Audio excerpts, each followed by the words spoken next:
200 missile Lebanon से आए हैं पिछले 24 घंटों में, और लेबनान से मुकम्मल तौर पे इस वक्त जो है वो शुमाली जो इलाका है इसराइल का वो हदफ है। अच्छा, इन्होंने जो खिताब किया है, इन्होंने कहा कि हम अभी भी जो है वो जंगबंदी का मामला और उसके ऊपर हम कायम हैं, और हमें जो है वो उम्मीद है कि दुनिया जो है वो जंगबंदी की तरफ जाएगी।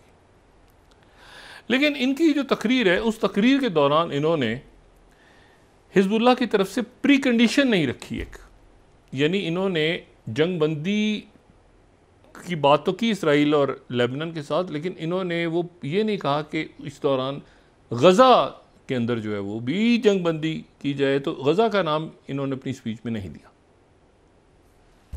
ठीक है, यानी इन्होंने बात की कि लेबनान के साथ एक मामलात और सारे जो।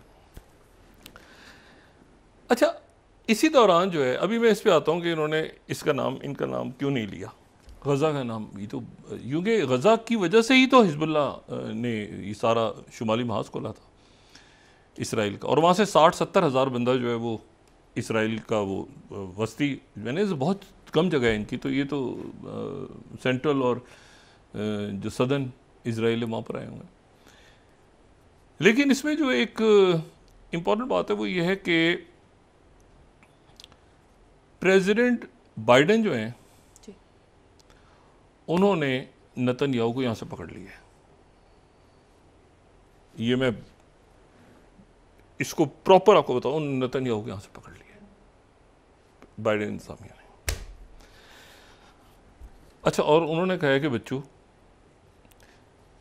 एक तो ईरान के न्यूक्लियर साइट्स पे अटैक नहीं होगा, पहले उन्होंने ये कहा। फिर उसके बाद उन्होंने ये कहा कि बच्चों, इसराइल को ये कहा कि ईरान का जो ऑयल और गैस का जो इंफ्रास्ट्रक्चर है उस पर भी अटैक नहीं होगा। तो फिर अटैक कहाँ होगा, ये कल भी हम पूछ रहे थे ना, सोच रहे थे अटैक, तो वो यहाँ से पकड़ लिया बाइडेन ने। और उन्होंने कहा है ये इसराइल जो है ये पहले यूरोपियन कमांड में था अब्राहम अकॉर्ड होने से पहले ही, उसके बाद ही सेंटकॉम में आया है।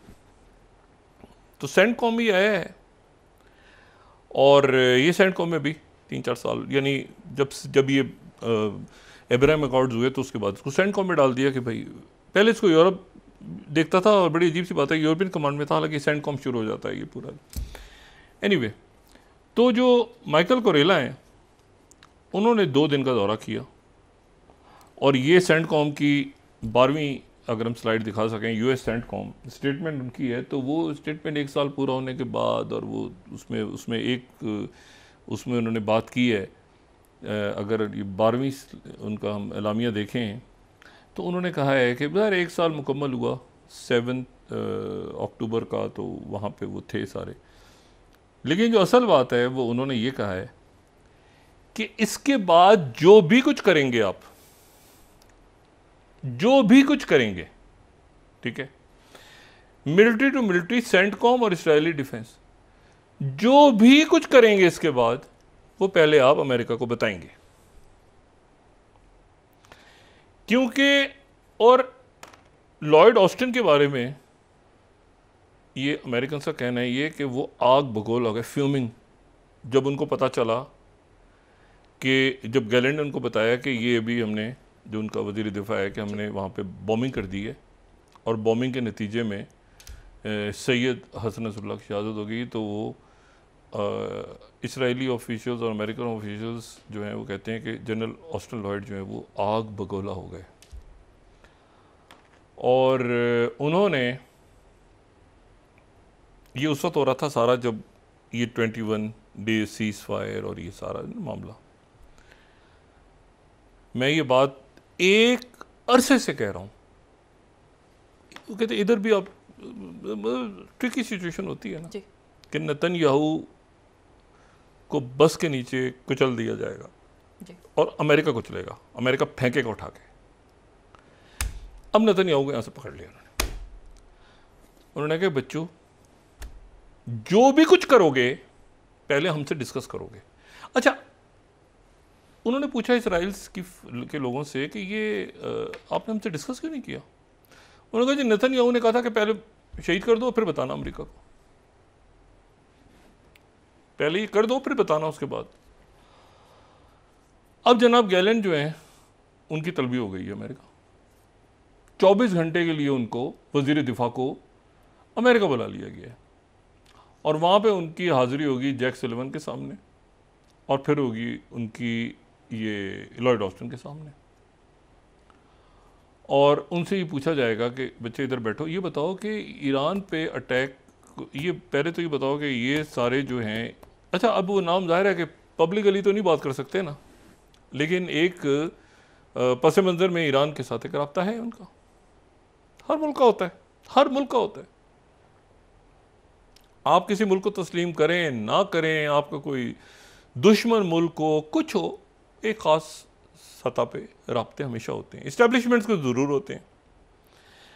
अब ईरान के साथ एक राब्ता है उनका, अब वो चाहे ओमान में होती है मुलाकात, कहीं होती है एक, या यूरोप के मुल्कों के थ्रू होता है जो भी मामला। ईरान में स्विस एम्बेसी जो है वो अमेरिका को रिप्रेजेंट करती है, स्विट्ज़रलैंड की एम्बेसी भी या और कोई एम्बेसीज होती हैं तो वो उनके थ्रू। अच्छा, तो बात यह है कि हमने इसराइल को कोई मैसेज पहुंचाना होता है तो हम किसी ऐसे मुल्क से बात करते हैं कि भाई ये मैसेज तरफ पहुंचा दो। हम इसराइल को नहीं मानते लेकिन ये मैसेज वहाँ पहुंचा दो, जो हमारे साथ भी अच्छे ताल्लुकात रखता हो और इसराइल के साथ भी रखता हो, तो कोई मुल्क दरमियान में कोई ना कोई हमेशा एक राब्ते होते हैं। अब उन्होंने जनाब ईरान से कह दिया कि आप जो भी कुछ होगा, अमेरिका ने खामोशी, पब्लिक ये बयान को छोड़ दें आप, ये तो उस वक्त जो है ना वो अटैक होगा, आगे होगा, पीछे होगा, ये होगा। अब वो कह रहे हैं अच्छा हम अभी सोच रहे हैं कि हम इनकी फौजी तनसीबात पर अटैक करें, ना ऑयल पे करेंगे ना न्यूक्लियर पे करेंगे, बल्कि इंटेलिजेंस बेसिस पे करेंगे। अब गैलेंट साहब ने उनको बुला लिया, सॉरी जैक सुलिवन ने और अमेरिका ने उनको 24 घंटे का एक बहुत मुख्तसर दौरा, उन्होंने कहा 24 घंटे और यहाँ बताओ, पूरा प्लान बताओ पहले। आपको याद है थोड़े दिन पहले ज़ेलेंस्की एक विक्ट्री प्लान लेके गए थे, वो विक्ट्री प्लान में ये था कि मैं नेटो में मुझे लाया जाए और इजाज़त दी जाए सारे वेपन इस्तेमाल करने की, ये करने की। और ये कि भाई आपका ये पैसा सारा कहाँ गया है जो आपको एड दी है, और ये आपके आयरन डोम और डेविड स्लिंग और ये और वो क्या आपने दुनिया भर में जलील करवाया है, ठीक है। और ये जो है ये मतलब आपने क्या किया, ये कैसे, मतलब क्या आपका प्लान क्या है, ये बिल्कुल वही है जो ज़ेलेंस्की नहीं सवाल हुआ था। अब नेतन्याहू से हो रहा है कि अच्छा फिर आप क्या करेंगे। उन्होंने कहा जी ईरान पे अटैक करूंगा। अच्छा फिर अटैक करोगे, हूथी से क्या करोगे, उन पे भी करूंगा। अच्छा दोनों को ख़त्म कर दोगे, दोनों ख़त्म कर दो, फिर क्या करोगे। उन्होंने कहा फिर हिजबुल्लाह को कर दूंगा। अच्छा इराक में क्या, इराक को भी कर दूंगा। इसी दौरान उन्होंने कहा अच्छा हमास का क्या बना। उन्होंने कहा हमास तो ख़त्म, किस्सा गुजर चुका पुराना। अचानक जनाब एक कॉल इंटरसेप्ट होती है, गजा के 1 साल से बर्बरियत, जाहिरियत, 50,000 के करीब लोग वहाँ पे शोधा हैं, मतलब तबाह हो चुका है पूरा गजा। उसके मलबे से एक कॉल इंटरसेप्ट होती है याहिया सिनवर, और याहिया सिनवर कतर में बात कर रहे हैं खलील हानिया के साथ, और खालिद मिशाल के साथ। और ये कॉल जो है ये वेस्टर्न एजेंसीज इंटरसेप्ट करके ये रखती हैं आगे नेतन्याहू की मोसाद और शिनबेत के सामने कि ये 1 साल तक तुमने जो भाड़ झोंकी है और ये 50,000 का जो शहादतें और तबाही और बर्बादी हुई है, तो याहिया सिनवर तो मौजूद है, ये उसकी टेलीफोन कॉल्स हैं। और पिछले दिनों तुमने जो वहाँ पे गोलगप्पे खाए थे कि याहिया सिनवर ख़त्म हो गया उसका राब, वो याहिया सिनवर जो है वो इसलिए क्योंकि वो इंतज़ार कर रहा था कि ये सीज़ फायर और फिर उसके बाद ये जो हसन नसरुल्लाह लेबनान के, लेकिन ये तो उसका पहले 24-48 घंटों में रब्ता हुआ है। याहिया सिनवर 1 साल के बाद याह्या सिनवर गजा में मौजूद है। ये बात आप जहन में रखें कि खालिद मिशाल और याह्या सिनवर के, अब मैं हमास पे हूँ, हिजबुल्लाह को साइड पे। हिजबुल्लाह ने हमास का नाम क्यों नहीं लिया आज अपनी स्पीच में, ये इसके साथ कनेक्ट करें डॉट। ये बात आप जहन में रखें कि जो अब्बास मूसवी है ना, जो शहीद हो गए थे वो 1991 में, जब उनको शहीद कर दिया, वो ज़रा आप समझ लें कि ज़रा मुज़ाकरात और ज़रा एक उनका थोड़ा सा धीमा मिजाज, ये ज़रा एक स्ट्रेट फॉरवर्ड और बड़ा वाज़ेह मौक़िफ़ रखते थे सैयद हसन नसरुल्लाह। अब खालिद मिशाल और याह्या सिनवर के दरमियान में एक शख्सियत आई और जो शहीद हो गई, जो कि इस्माइल हानिया थे, वो इन दोनों सख्तगीर और बिल्कुल स्ट्रेट फॉरवर्ड शख्सियत से धीमा मिजाज रखते थे, उनको शहीद कर दिया। खालिद मिशाल से मुलाकातें हुई हैं, तो मेरे इस प्रोग्राम में भी आ चुके हैं। तो वो जो है वो इस्माइल हानिया से भी, इन सब लोगों से जाहिर है कि तो प्रोग्राम्स में आए हैं। अब इशू ये है कि ये खालिद मिशाल जो हैं, वो जब ये मामला ज़रा गए कि जी मुफाहमत कहीं बातचीत आगे, तो खालिद मिशाल पीछे हटे और इस्माइल हानिया आगे आ गए और गज़ा से वो आगे आ गए और उधर याह्या सिनवर। अब जो याह्या सिनवर की कॉल इंटरसेप्ट हुई है 1 साल के बाद, ये मोसाद की तारीख नहीं, ये शायद दुनिया की जो इंटेलिजेंस एजेंसीज की तारीख का बदतरीन फेलियर है कि याह्या सिनवर 1 साल के बाद जो है वो मौजूद हैं। और याह्या सिनवर की जो कॉल की इंटरसेप्शन है, ये अमेरिकन ने चूंकि रखी है सामने उनके, तो अब ये जो है ये एक इंतहाई खौफनाक बात है। 17वीं स्लाइड।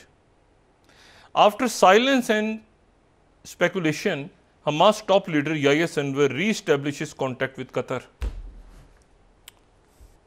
ठीक है, तो याह्या सिनवर जो हैं, उनकी ये जो कॉल है ये इंटरसेप्ट हुई है। याह्या सिनवर अपनी जगह पे मौजूद हैं। अब आप जा रहे हैं लिबनान को फतह करने, और आप गज़ा अलमिया जो गज़ा में हुआ है, वो तो नेतन्याहू को रोक दिया। इससे पहले आप देखें कि जॉर्डन का स्टेटमेंट आया था कि दोनों तरफ से जॉर्डन को हम इस्तेमाल नहीं होने देंगे, बैटलफील्ड नहीं बनने देंगे। ये सारे जो अरब ममालिक हैं, अरब ममालिक, ये इनकी चूँकि यहाँ पर बहुत कुछ हुआ है, तो इनकी अपनी जो इंटेलिजेंस सर्विसेज और अपना जो इनकी जो भी सिक्योरिटी मैकेनिज़्म और सारे जो है ये बड़े बहुत मतलब ये अलर्ट होते हैं अपनी सिक्योरिटी के हवाले से। इतने सालों में यहाँ जो इस पूरे इलाके में जो कुछ हुआ है, बल्कि कई दहाइयों से। अब इशू ये सारा कि याह्या सिनवर का कॉन्टैक्ट है, कहाँ पे कॉन्टैक्ट है? कतर में। अच्छा, इसी दौरान तो एक तो पकड़ लिया वो इन्होंने कि जी अब आप अटैक नहीं करेंगे, अब रोक दिए। इनके ऊपर बारिश हो रही है, इधर से मिसाइल गिर रहे हैं, उधर से गिर रहे हैं, इधर से हैफा। अच्छा, ये जो इलाका है ये ज़हन में रखेंगे और शुमाल में ये जो जहाँ पर ये भी हो रही है, ये स्ट्राइक्स कर रहे हैं, 100 त्यारे उड़े, वो करके आ गए। उन्होंने कहा है कि हम वापस आ गए हैं और हम यहाँ से अब दोबारा अटैक शुरू करेंगे, हम भी शुरू करेंगे, तो सीज़ फायर पे चले जाओ और सीज़ फायर फौरी तौर पे बंद कर दो। और वो जो ज़ाहिर है फ्रांस भी दरमियान में सीज़ फायर की बात कर रहा है, बीच में यूरोप सीज़ फायर लेबनान, और लेबनान तो एक मुल्क है ना अरब, अगर आप पूरे खत्ते को आपने एक जंग में धकेलना है तो अलग बात है। तो एक तो ये है कि याह्या सिनवर की वापसी, दूसरे के इसराइल को रोक दिया। अच्छा, और अब ये है कि और ये मैसेज ईरान को भी चला गया है कि अब ये जो है अगर ये होता है मामला, ईरान की तरफ से मैसेज जो था वो ये था कि अगर हमारा ऑयल नहीं गया तो किसी को ऑयल भी नहीं जाएगा। अब ये एक बड़ा स्ट्रेट मैसेज है कि हमारा ऑयल नहीं जाएगा तो किसी का भी नहीं जाएगा। और आपको पता ऑयल के इंफ्रास्ट्रक्चर पे, जिन लोगों को याद है कुवैत की वॉर, तो जब ऑयल के ये जो कई महीने लग गए थे, आग नहीं बुझ रही थी, जिनको याद है वो पहली फर्स्ट गल्फ वॉर में जब कुवैत के ऑयल इंफ्रास्ट्रक्चर पे अटैक हुआ था। तो बात ये है कि चाहे वो एनर्जी यानी ये जैसे ये प्लांट्स लगे हुए हैं, ये यूक्रेन में होता है ना कि न्यूक्लियर प्लांट पे अटैक और ये उस पर, तो ये यहाँ से मतलब एनर्जी, ये एनर्जी वाले प्लांट्स हैं, ये कोई न्यूक्लियर वेपन नहीं तैयार हो रहे होते, लेकिन ये कि जो ऑयल अगर वो आप वहाँ पर अटैक करते हैं तो कुछ और होता है। यहाँ अगर न्यूक्लियर पावर प्लांट पे न्यूक्लियर प्लांट का मतलब ये हरगिज़ नहीं होता न्यूक्लियर वेपन बन रहे हैं, वो एनर्जी के लिए जो यूज़ है। और अगर आप जो है वो ऑयल के ऊपर इंफ्रास्ट्रक्चर पर अटैक करते हैं तो उसके नतीजे में तो फिर वो जो अभी नॉर्थ स्ट्रीम पाइपलाइंस का फटना और ब्लास्ट होना, और वो तो फिर अजब